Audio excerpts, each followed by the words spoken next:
Hi everyone, I'm Lindsay. We're here at Great Pretenders today. We're talking with Scotty. He's going to tell us a little bit about his role here, so take it away, Scotty. Hey guys, I hope you're all doing well during these crazy times. My name's Scotty Gray. I'm a package designer here at Creative Ed. I've been here for about 10 months. My general duties are making sure that packaging goes out on time, that it goes out for the POs, for new products, and I've gotten into a little bit of doing some advertising on Amazon, working with our European team, and kind of growing what I do here. I've been here for about 10 months and looking to kind of step up a little bit. Nice, that's awesome. Can you show us an example of what is behind packaging design? Yeah, for sure. So with packaging, there's a few different steps. So generally it starts with, we have an artwork database that Lucas manages. So I go over that and look at the warnings and stuff that are on the back of the products here. You'll see the barcodes and different things like that. And then what we do after that is we send the artwork to the factory. They send us digital proofs. The next step after that is generally, if we have time, we like to get a sample in so we can kind of look over it, make sure the quality's great and all that. And then after that, it's ready to rock. We approve it, and then we're good to go live with the product usually. Cool. What is your favorite graphic design contribution that you've made? So my favorite graphic contribution that I've made is actually an opportunity that's come from quarantine.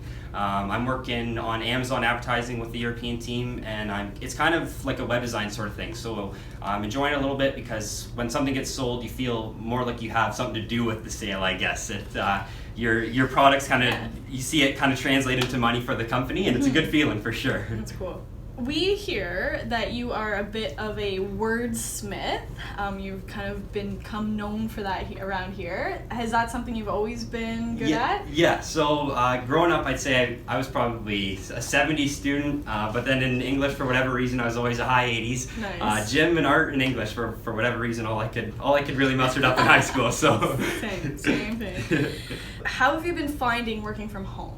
Working from home has been really good productivity-wise. You can get stuff done much more efficiently, but the social aspect is not great. I think anybody would agree that they'd like to see their friends and their coworkers. I mean, it gets kind of old sitting in your room all day working, so it's nice to see people. Yeah, it's good we're here today. For sure, absolutely. Would you pick Mac or PC? I would probably pick Mac. I run both, but I think the Macs are a little bit faster than the PCs. Can you tell us a story about like dress up or imagination in your childhood, or a favorite memory or something like that? Yeah, so there was one thing that kind of sticks out when I was growing up.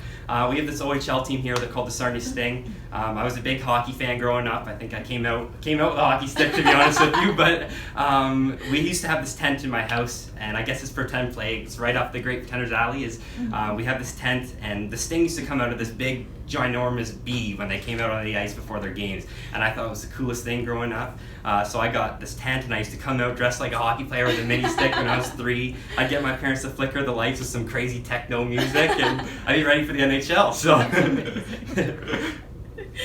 Okay, what is your favorite Great Pretenders costume? My favorite Great Pretenders costume is anything color in. I think the personalization aspect for any customer is awesome. I think any kid that can kill an hour's worth of time, and they're going to have a blast doing it too. But I also think the EVA stuff that we sell is really underrated. It's really high quality, it's really soft, and there's usually almost always a really cool design on it too, so it's a double whammy.